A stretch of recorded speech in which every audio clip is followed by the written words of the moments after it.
രോഗങ്ങളൊക്കെ കുറയ്ക്കാനായിട്ട് ഒരുപാട് സഹായിക്കുന്നു. അടുത്ത നമ്മൾ പരിചയപ്പെടാൻ പോകുന്നത് തൊട്ടാവാടിയാണ്. തൊട്ടാൽ ഉടനെ വാടുകയും പിന്നീട് നിവർന്നു വരികയും ചെയ്യുന്നു.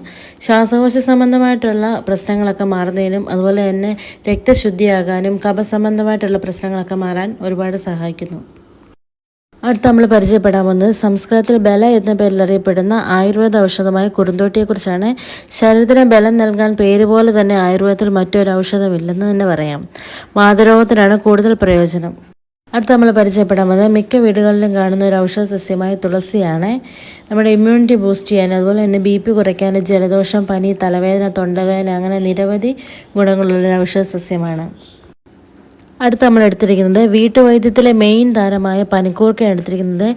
ചുമ, മൂക്കടപ്പ്, നെഞ്ചിലെ കഫക്കെട്ട് അകമാനായിട്ട് ഒരുപാട് സഹായിക്കുന്നു. കൂടാതെ വാദസംബന്ധമായിട്ടുള്ള പ്രശ്നങ്ങൾക്ക്, ദഹന സംബന്ധമായിട്ടുള്ള പ്രശ്നങ്ങൾ, മൂത്രാശയ സംബന്ധമായ പ്രശ്നങ്ങൾക്കൊക്കെ ഒരുപാട് ഗുണം ചെയ്യുന്നു. അടുത്തത് തഴുതാമയാണ്.